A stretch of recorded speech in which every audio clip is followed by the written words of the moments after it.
ne ferait pas d'obstacle, car on n'arrête pas le courant de l'histoire.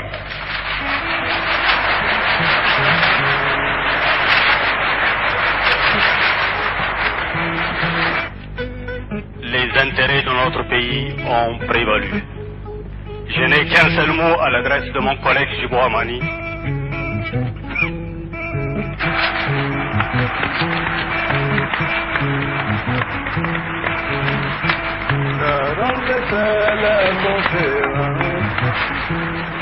Permettez-moi tout d'abord de rendre grâce à Dieu qui, dans son infinie bonté, a permis au peuple nigérien de se retrouver sur le chemin qui les réunit.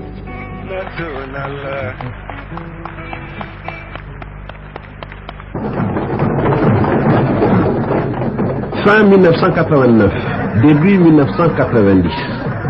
Le climat s'envenime entre pouvoir et étudiants.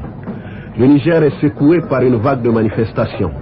Les pressions syndicales et estudiantines sous forme de grèves, de marches, de meetings s'exercent en faveur d'une démocratisation plus rapide.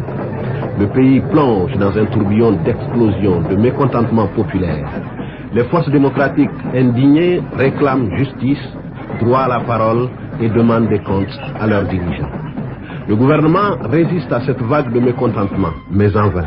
Mieux, les forces démocratiques exigent une conférence nationale. Le président de la République accède à leurs demandes et propose un calendrier. Les décisions que vous prendrez engageront notre peuple et notre pays. Vous en assumerez la responsabilité devant ce peuple qui attend, devant l'extérieur qui observe et devant l'histoire qui jugera. Sachez que pour le reste, rien ni personne n'est au-dessus du Niger et de son peuple.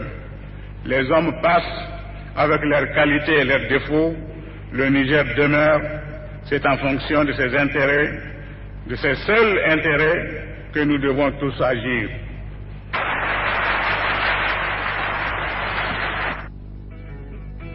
Le président de la Commission nationale préparatoire de la conférence nationale, M.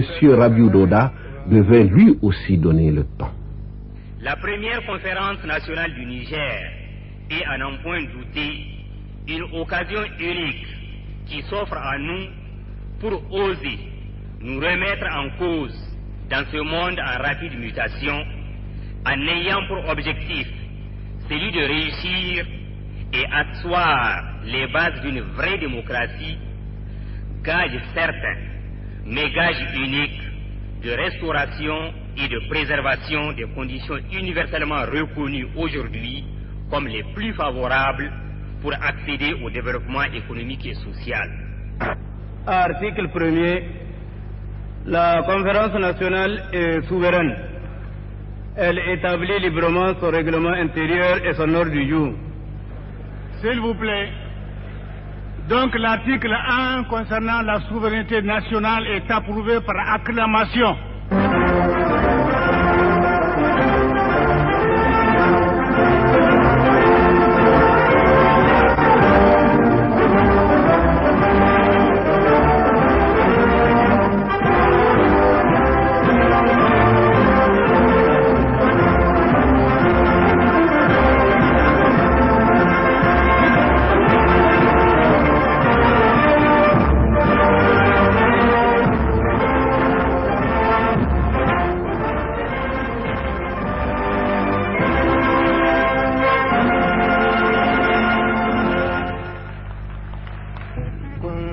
Malgré le départ du pouvoir, les conférenciers ont installé le bureau provisoire et proclamé la souveraineté de la conférence nationale.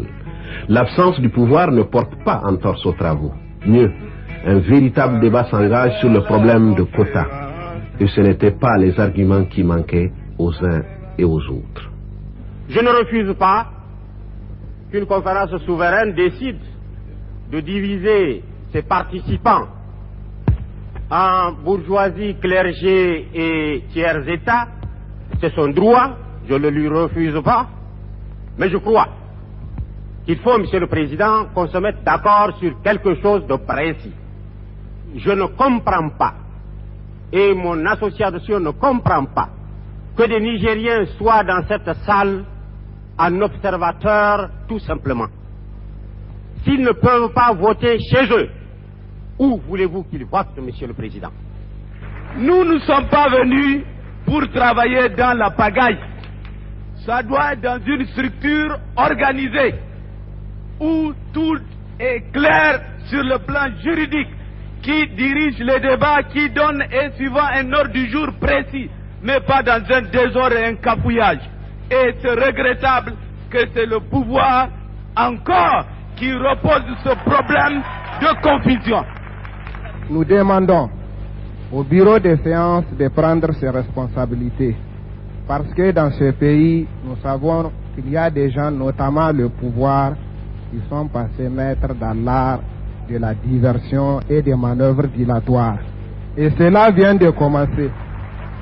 Lokacin da aka zo aka yi juyin mulki a nan kasar, aka zo aka yi Somalia, aka yi kungiyar sabon tsari, ba mu bane manoma muka zo muka yi gayya, muka yi makarantu da hanyoyi, aka kare da aka zo yin dipte ba masu ba yan boko aka nemo ba.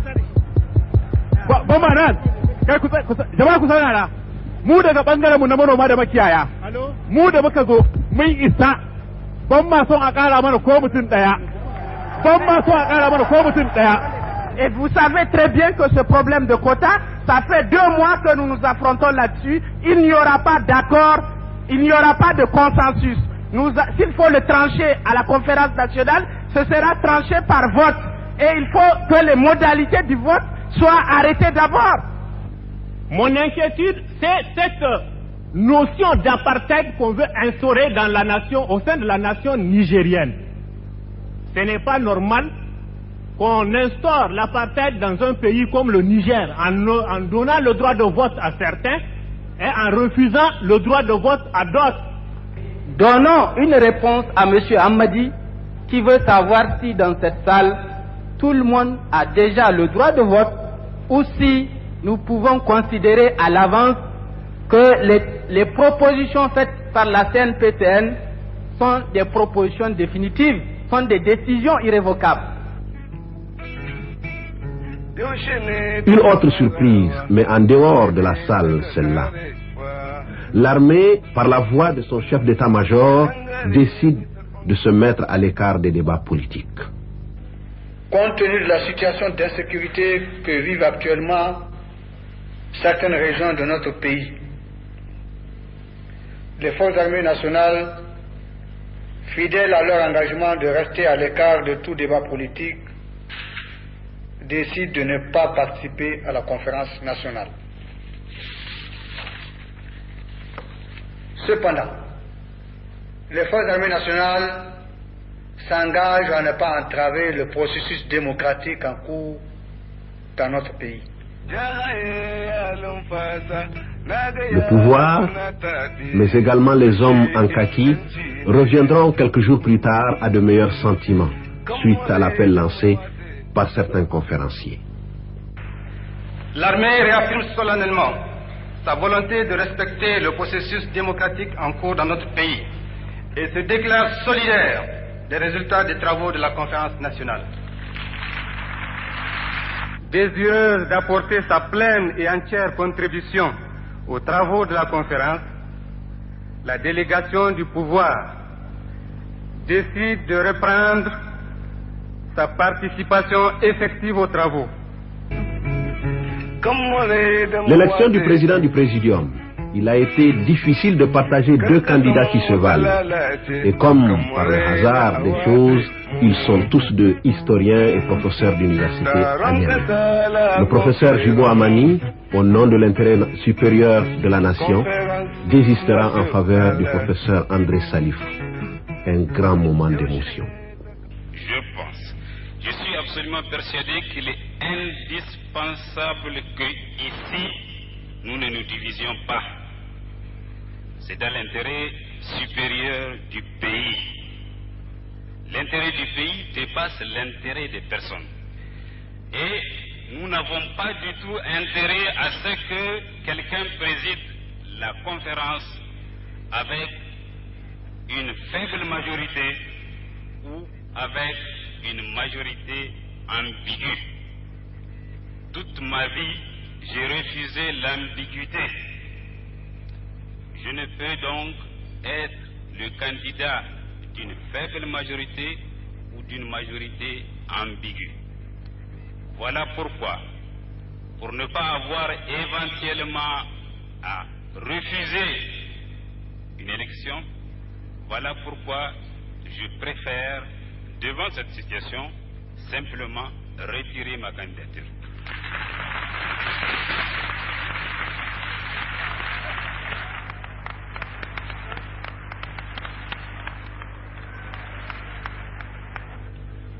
Les intérêts de notre pays ont prévalu. Je n'ai qu'un seul mot à l'adresse de mon collègue Djibo Hamani.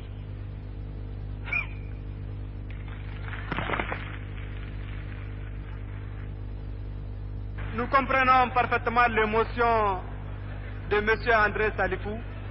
Nous sommes nous-mêmes émus et nous sommes fiers qu'après une journée entière de débats, l'unité est encore prévalue au sein des forces vives de la nation nigérienne.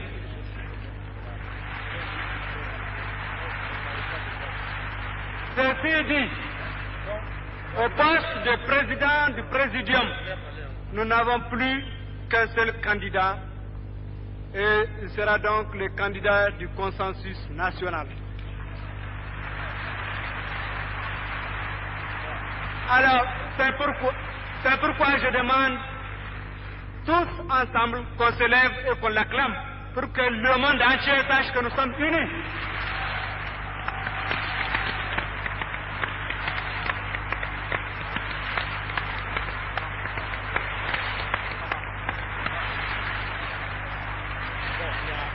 Merci, merci. La rentrée à la conférence nationale. Le doyen d'âge, Malam Yaro, celui qui a patiemment dirigé le bureau provisoire, celui que les enfants ont surnommé Monsieur s'il vous plaît, passera alors le flambeau au nouveau président de la conférence. Le professeur André Salifou lui signifiera d'ailleurs que les conférenciers ont beaucoup admiré sa sagesse et surtout sa patience. Vous avez eu l'honneur, cher père, de présider nos travaux. Bien sûr, je sais que de la salle, des cris sont parvenus à la table du présidium. On vous a traité d'équipe lente, d'équipe ne sachant pas diriger, d'équipe ne sachant pas prendre décision. Mais ce que j'ai trouvé de particulièrement remarquable en vous, c'est cette patience extraordinaire que vous avez affichée, n'est-ce pas, et qui finalement a permis aux choses de se dérouler très bien.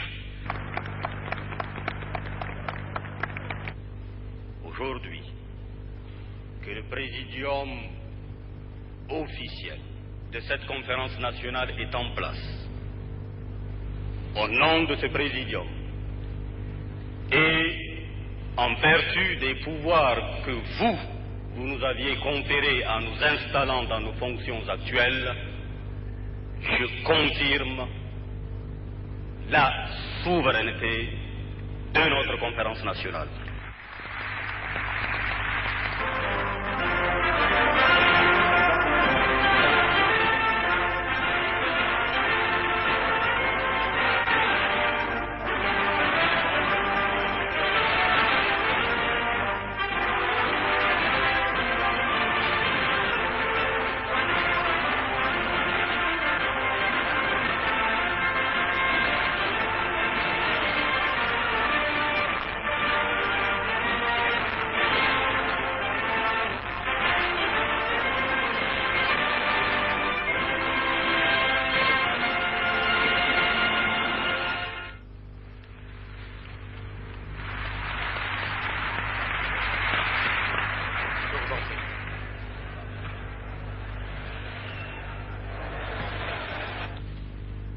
Nous voudrions, pour commencer notre première allocution en assemblée plénière, depuis notre élection à la présidence du Présidium de la Conférence nationale, vous exprimer à vous toutes, à vous tous, sans oublier notre collègue Djibo Hamani, nos sentiments de gratitude pour la confiance que vous avez bien voulu placer en nous.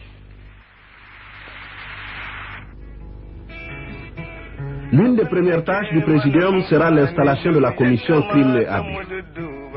Si ce fut l'unanimité pour l'élection de son président, en la personne de Maman Abou, la conférence a connu des heures très chaudes pour l'élection de certains de ses membres. Normal, car ce sont des personnes intègres et assermentées qu'il fallait. Je jure de bien et rigoureusement remplir la mission dont je suis investi, de l'exercer en toute impartialité, dans le respect des lois de la République, de n'écouter ni la haine ou la méchanceté, ni la crainte ou l'affection, de garder le secret des enquêtes auxquelles je peux être appelé à participer, de me conduire en tout comme un digne et loyal serviteur de l'intérêt national. Donc, Maman Abou, le président de la commission. Maman Abou, je le jure. Je le jure. Je le jure. Je le jure. Je le jure. Je le jure. Je le jure. Je le jure.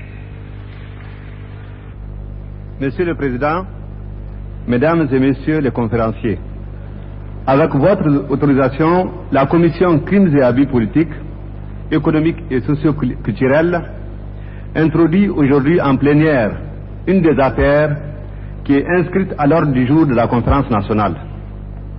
Mais avant de passer la parole au président de la sous-commission Crimes et Abus politiques, pour vous faire un exposé succinct sur l'affaire retenue et d'entamer le débat, il nous semble primordial et important de rappeler brièvement ici la situation qui prévalait au moment des événements du 9 février sur l'échiquier politique national.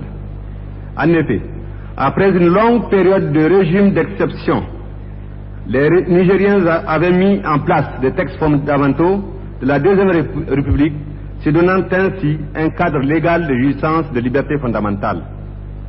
Notre Constitution, fraîchement adoptée, garantit ainsi, dans son article 13, entre autres droits, les droits de manifestation. Il est par ailleurs écrit dans cette même loi que le peuple nigérien proclame son attachement aux principes de la démocratie et droits de l'homme, tels définis par les déclarations des droits de l'homme de 1789 et 1948, ainsi que la charte africaine des mêmes droits. Il devenait de lors légal que les Nigériens puissent exprimer et signifier leur désaccord aux autorités sur toutes les questions qui engagent leur avenir, mais dans le respect des lois préétablies. C'est dans ce contexte que les étudiants de l'USN, après plusieurs séances de recherche de consensus, sans résultat sur les revendications avec le pouvoir, ils ont décidé de faire une marche pacifique de protestation. Au cours de nos débats, 4 questions fondamentales doivent être éclairées. La première, quelles sont les consignes que le chef de l'État, en partant pour la Guinée-Bissau, a laissées avant de partir? Deuxième question, qui a donné les fusils de guerre qui ont été utilisés? Troisième question, qui a sorti les balles réelles qui ont été utilisées? Et enfin, la dernière question, qui a donné l'ordre de tirer?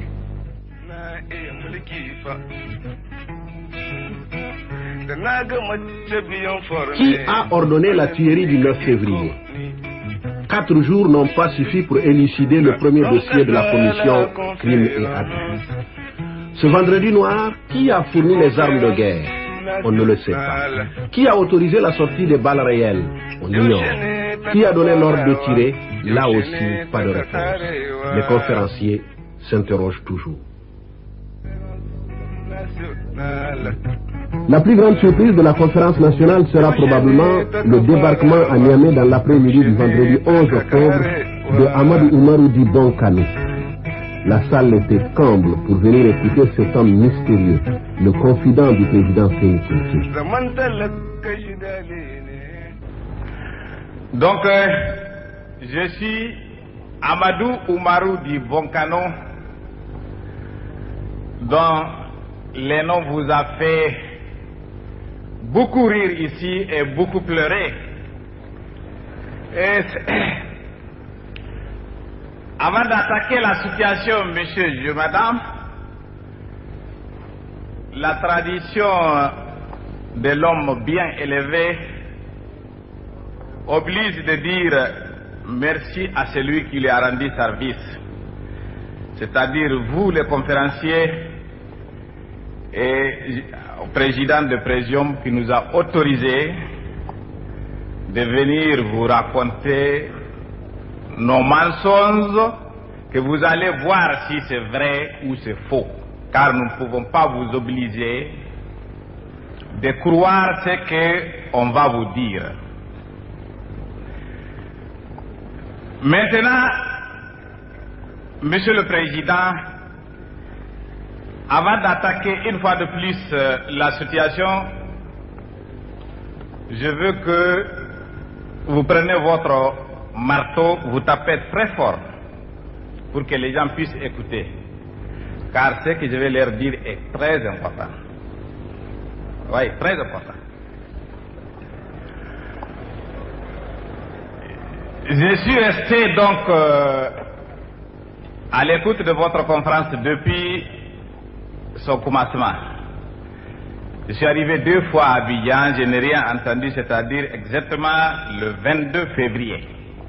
J'ai attendu, on ne m'a pas invité, je suis reparti, je suis revenu en avril, je suis resté définitivement jusqu'à votre invitation. J'ai tout entendu.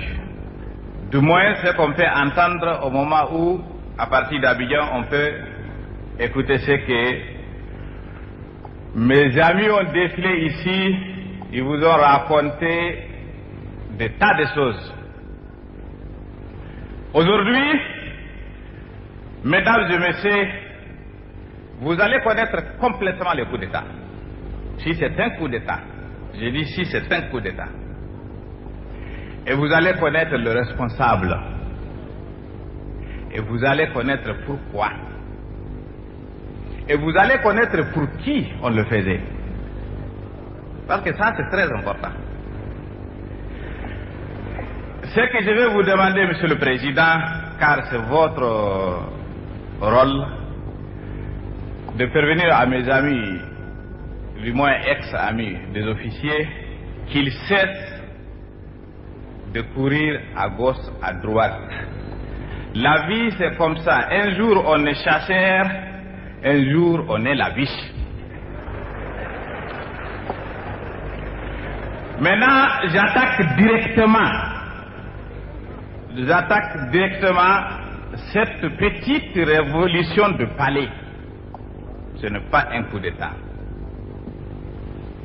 Comme vous le savez, M. Bonkano est un spécialiste de complot. Tout ce que je dis sort de complot, tout. Donc je n'ai rien à vous cacher, mais absolument rien. Alors,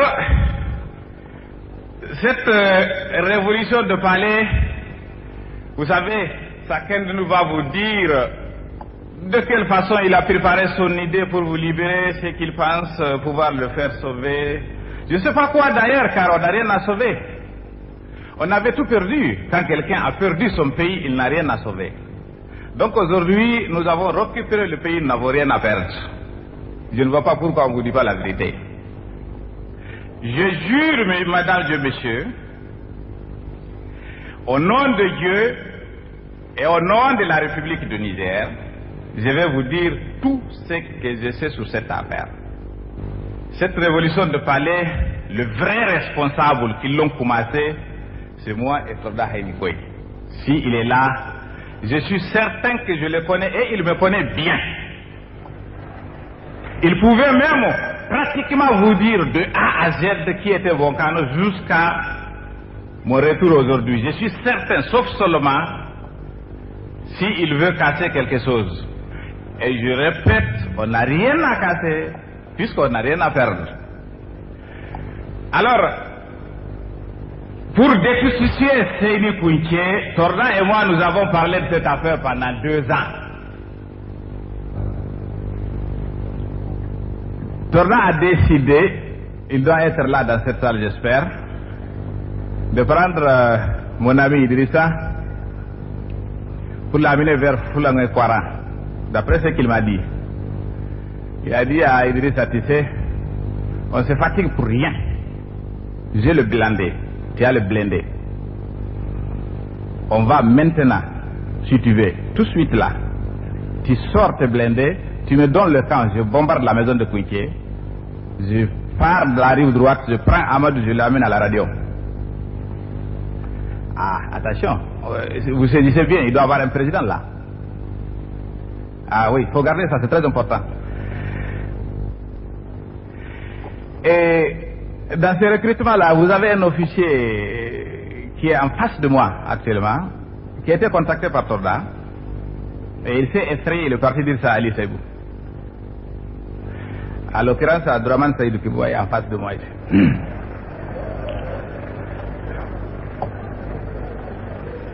Il a refusé. Oui, il a refusé. Même si c'est directement ou indirectement, vous savez, il a été à l'école, il a compris qu'il y a quelque chose quelque part.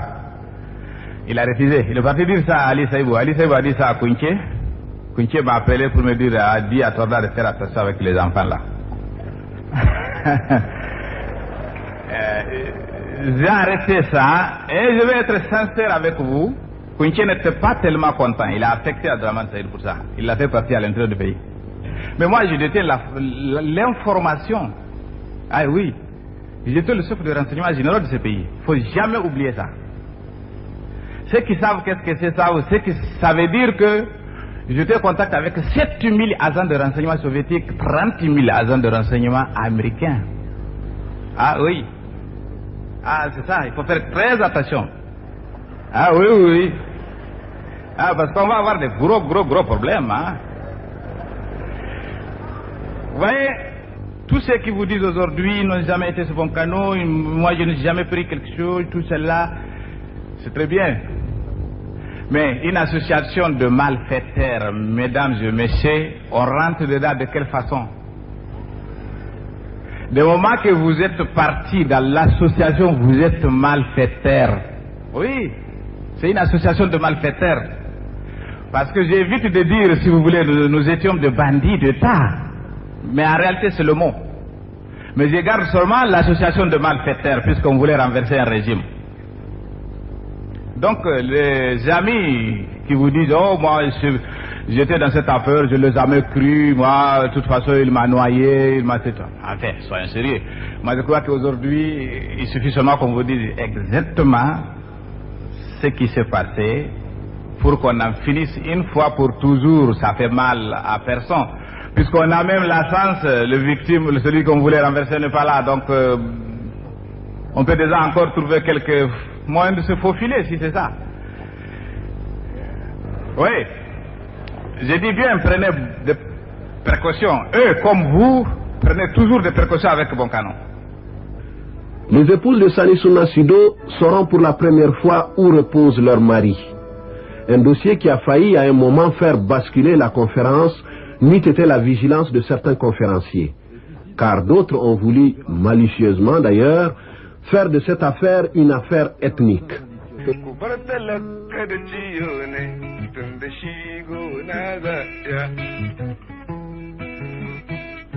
Conférence nationale.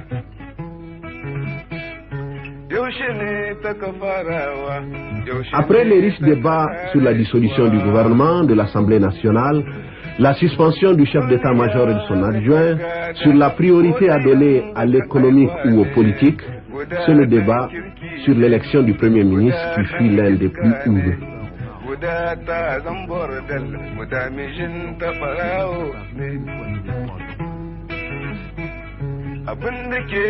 C'est finalement Chefou Amadou, 49 ans, ingénieur de l'aviation civile, qui sera plébiscité pour diriger la transition 15 mois durant. Le Premier ministre aura pour tâche principale l'achèvement du processus démocratique et la relance de l'économie nationale. Le résultat est le suivant. Monsieur Chefou Amadou, 5 voix. Monsieur Sidikou Oumarou, 1 voix. Et une abstention de l'USN. Voilà, les jeux sont faits, les résultats sont là, 5 groupes sur 8. Nous demandons à Monsieur le Premier ministre d'entrer dans la salle.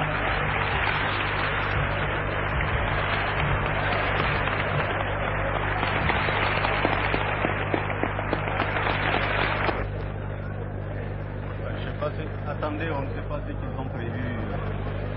Il n'a qu'à faire ce qu'il veut, ça n'a pas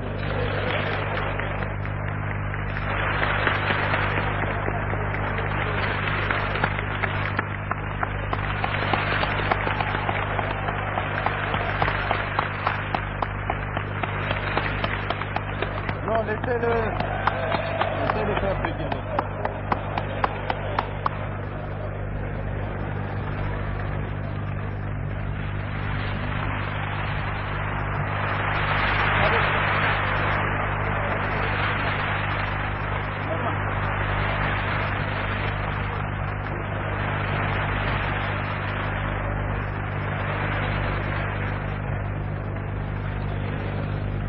Je suis un Nigérien parmi tant d'autres et Dieu et le hasard a voulu que ce soit moi.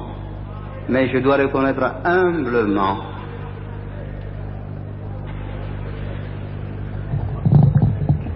que je suis tout au plus égal à l'un d'entre eux, l'un quelconque d'entre eux. Ensuite, mes remerciements vont au chevaleresque peuple du Niger à travers cette conférence nationale.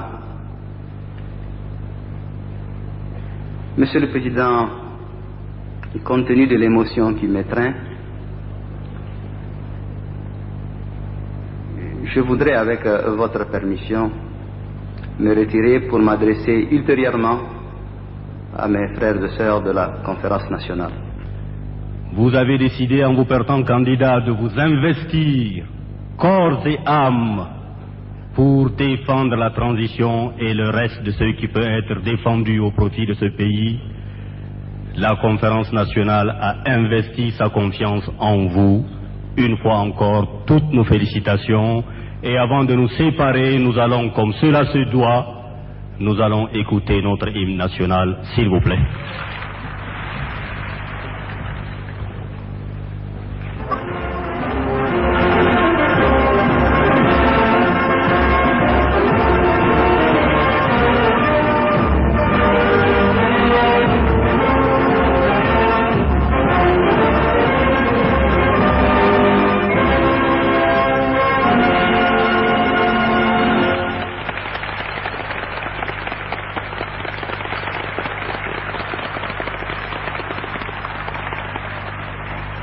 Bonsoir, mesdames et messieurs. Quant à vous, monsieur le Premier ministre, bon courage pour la composition de votre gouvernement. Bonsoir, à lundi. Le 2 novembre 1991, André Salifou, déjà pressenti comme président du Haut Conseil de la République, aura en face de lui le vieux Bagnou Bonkoukou. Après plusieurs interpellations, M. Bagnou se soumettra à la volonté des conférenciers. André Salifou sera alors élu par acclamation. Je vous donne satisfaction, je décline ma candidature.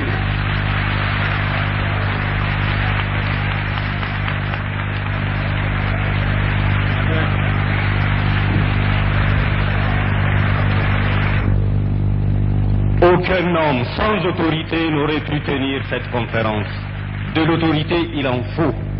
Et j'ai essayé justement de l'arrondir pour gérer tout le monde. Mais si, en le faisant, certains compatriotes ont été choqués dans leur amour-propre, alors je leur dis, je m'en excuse. Un homme d'État disait, lorsque le matin, en me réveillant et en lisant les journaux, je ne trouve pas une insulte à mon endroit, c'est que j'ai mal assumé mon travail de la veille. Autrement dit, il n'y a que ceux qui ne font rien qui ne se trompent pas. Je reconnais que je me suis sans doute trompé dans cette salle. Je reconnais sans doute que j'ai dû commettre un certain nombre d'erreurs, voire des fautes. Mais contrairement à ce que certains ont cru, votre suffrage, si beau soit-il, n'a pas transformé André Salifou, un être humain fait d'os et de chair, à un être en béton. Je suis sensible comme vous, donc j'ai des défauts, et je les reconnais. Et je les reconnais.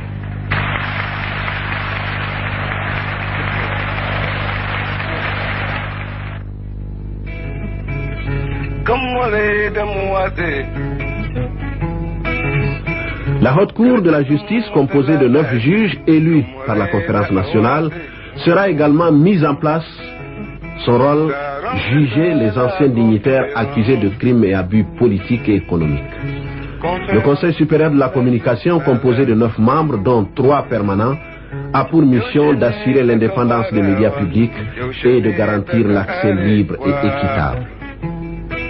Après 98 jours, les lampions de la Conférence nationale s'éteindront le 3 novembre 1991.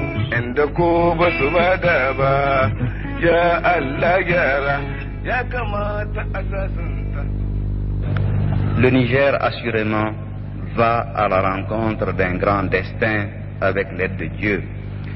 Puisse-t-il le construire avec toutes ses filles et tous ses fils dans une symphonie bien accordée d'initiatives et de comportements constructifs.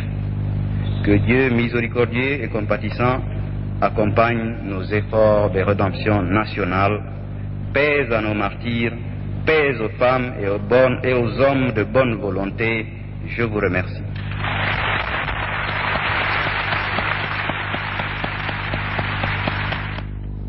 Conformément à l'esprit du serment que j'ai prêté devant cette conférence, je m'attacherai, dans les limites de mes attributions, à entretenir avec les autres organes de la transition la plus parfaite collaboration afin d'assurer à notre pays une transition réussie.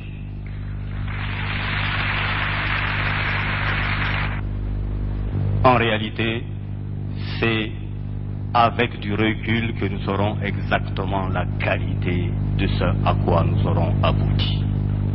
Ce n'est pas maintenant qu'il faudrait se jeter de pleurs ou porter un jugement hâtif de quelque nature qu'il soit. Nous sommes en droit de le porter. Nous devons même le porter, ce jugement. Mais il faut qu'on apprenne à garder la tête froide, à avoir du recul par rapport à notre action, avant de voir concrètement ce en quoi il y a une adéquation entre la pertinence de ce que nous avions décidé et la réalité du terrain qui nous attend tous, mais qui attend d'abord le Premier ministre et son gouvernement. Mesdames et messieurs, je voudrais s'il vous plaît dire ceci. Si je prends à mon compte, le constat positif fait par Monsieur le Premier ministre d'abord et le chef de l'État ensuite, je dirais que si ce constat est positif, cela est dû grâce à vous, mesdames et messieurs les conférenciers, mais aussi grâce à nos compatriotes journalistes, aux journalistes étrangers qui ont bien voulu nous rendre visite dans cette salle, qui ont assuré la diffusion de nos travaux, et bien souvent dans des conditions autrement plus difficiles que les uns et les autres ne peuvent l'imaginer dans cette salle. Des conditions matérielles, des conditions humaines, des conditions psychologiques de travail que nous ne pouvions pas imaginer. Si certains intervenants l'ont fait, ils ont été rappelés à l'ordre. Animés, les débats de la conférence nationale l'ont été 98 jours durant. 98 jours de discussion parfois très houleuses. Il ne pouvait en être autrement car les thèmes s'y prêtaient. chef de l'État. Il était surtout question de 30 années de politique. Et la politique, a-t-on coutume de dire, sécrète l'économique, le social et le culturel. En tout cas, les animateurs de ce grand forum ont eu le mérite de n'avoir point maquillé la réalité ou travesti l'histoire. Car l'histoire, ils le savent, les jugera. Nombreux étaient les animateurs qui ont marqué de leur empreinte personnelle les moments forts de la conférence nationale. Ils étaient certes nombreux, mais nous avons retenu une douzaine que nous pouvons appeler les vedettes de la conférence nationale. El Hadji Malang Yaro, celui qu'on en a coutume d'appeler le doyen ou monsieur s'il vous plaît, a su, grâce à sa sagesse et sa patience, mener le bateau jusqu'à l'élection du présidium. Non, vous n'avez pas la parole. C'est le dernier qui a parlé. On va l'inscrire, n'a qu'à s'asseoir. Non, la motion, c'est une motion. Non, il n'y a pas de motion. Alors, nous proposons la suspension de séance. Elle reprendra dans une demi-heure. Par ailleurs, par ailleurs, je demande au groupe de se consulter pendant cette récréation pour pouvoir, à notre rentrée, discuter de cette affaire de l'ordre du jour que nous suivons. Si oui ou non, ce qui nous a été proposé par ce document doit être poursuivi ou on doit faire autre chose. Les groupes n'ont qu'à se décider.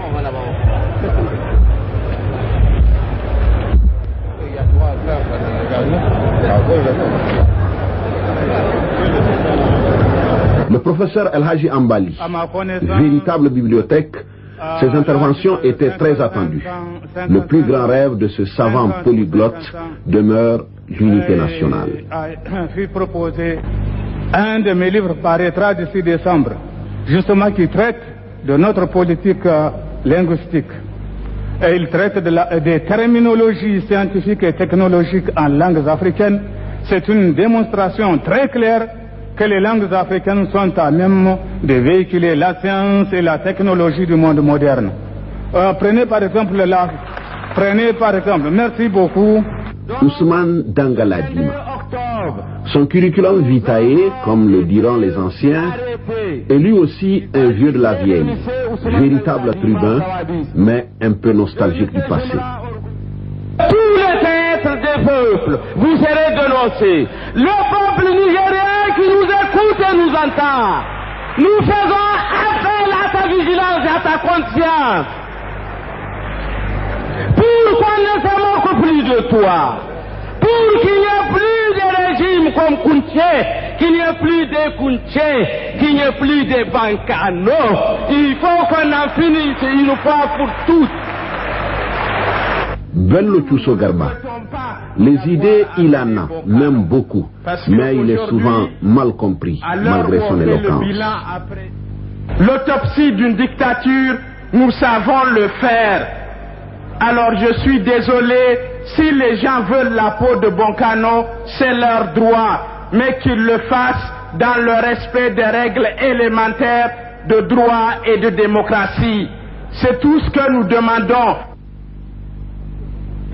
Issoufou Moustapha, orateur incontesté de Gaïa Gaskia, il est très impulsif et direct dans ses propos. Seulement, il manque à cet enseignant des preuves suffisantes dans certaines vérités qu'il relate. Il est hors de question que des gens qui ont participé à piller ce pays, il est hors de question que des gens qui ont arrêté de manière arbitraire des citoyens nigériens pour leur opinion politique, que des gens qui se sont alliés avec la droite française pour prendre des armes et assujettir le peuple du Niger, que cela soit ici aujourd'hui pour diriger la conférence nationale. Sur ces questions précises, Gaïa Gaskia du Niger ne fera de concession à personne. Il faut qu'on s'entende. Par ailleurs, rappelons que nous avons oublié d'ajouter que le président du Présidium doit avoir fait au moins son service national, son devoir militaire. Je vous remercie. Bismillahirrahmanirrahim. Monsieur le Président, El Hadji Bagnou Benkou. Ce vieux musulman connaît beaucoup le Niger, mais n'a pas su exploiter le respect que lui conférait la salle. il ne faut pas faire et défaire Si nous continuons à faire et défaire, on ne finira jamais. Il faut prendre vos responsabilités. Si vous avez fait une synthèse, même si elle est mauvaise, restez là-dessus. Il ne faut pas faire et défaire. C'est ce que je vous dis. Merci. Bonjour, monsieur. Abdrahman Hima, très bruyant, cet ancien gendarme refuse les mascarades et ne se laisse surtout pas marcher sur les pieds. Dans cette salle. J'en déduis tout simplement qu'il s'agit d'un règlement de compte. Il y a dans cette salle des gens qui sont décidés à me régler mon compte. Mais ils ont choisi un moment qui est très mal. Le moment, ce n'est pas dans cette salle. Ils ont mal choisi. De toutes les façons, quand j'ai posé ma candidature à cette commission, c'était pour me rendre utile. Mais pour certains, je présente effectivement un obstacle. Un sérieux obstacle. Parce que pour moi, je n'ai qu'une seule ligne de conduite, la vérité. Bahazoun Mohamed, grâce à son langage franc, cet éloquent philosophe a su à des moments difficiles renverser la vapeur. Il a des formules dont il garde le secret. Pour que ça vienne, ceux qui ont été impliqués dans la terreur qui s'est abattue sur ce pays auront à répondre de leur forfaiture. Que cela s'entende. Dans ce que nous sommes en train de faire, c'est des responsabilités que nous sommes en train de situer, quel que soit par ailleurs d'où ils sont ici et quels que soient les moyens dont ils peuvent disposer maintenant pour faire du chantage sur la conférence nationale. Je vous remercie. Sao Marankan, sa voix très imposante a pu des fois calmer les conférenciers. Il est par la suite devenu l'ami des enfants. Juriste, il est très attaché au droit. La Cour suprême est un régulateur de la loi.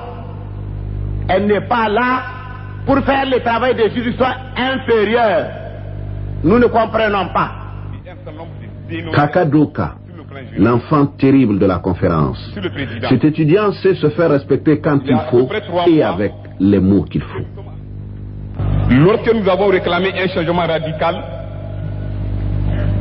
nous devons effectivement combattre un certain nombre de comportements lesquels ont amené ce pays, après 30 ans d'indépendance, à la situation chaotique dans laquelle nous nous trouvons aujourd'hui. Très malheureusement, beaucoup de participants n'ont pas encore compris. Ils n'ont pas compris, ils sont livrés à un certain nombre de pratiques malsaines, contraires aux aspirations du peuple auquel ils prétendaient représenter ici. Zakaria Abdrahman, jeunesse oblige, il n'emprunte pas les 4 chemins pour cracher la vérité. Normal, c'est le langage étudiant. Pendant 30 ans, c'est cette situation de régionalisme, d'ethnocentrisme, de corruption qui nous a conduit au chaos dans lequel nous sommes plongés aujourd'hui. Et si aujourd'hui encore le tremplin que les gens veulent utiliser pour pouvoir arriver au pouvoir, c'est toujours la corruption et le régionalisme, nous dirons que rien ne sera fait et ce serait nous ramener encore 30 ans en arrière. Dis-moi qui est ton frère. Sanoussi Jakou, le baroudeur. Formé dans toutes les écoles de la vie, il a réponse à tout. Intelligent, mais difficilement contrôlable quand le sujet le tient à cœur. La conférence nationale est un point d'arrivée et aussi un point de départ.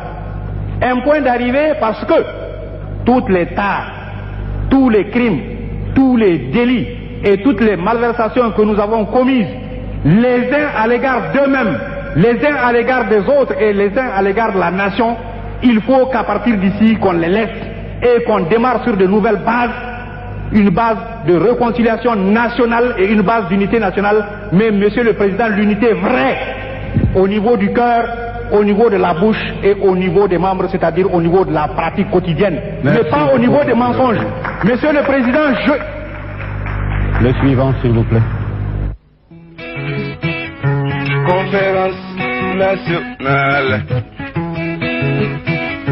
Yaushe ne ta ka farawa, yaushe ne ta ka karewa.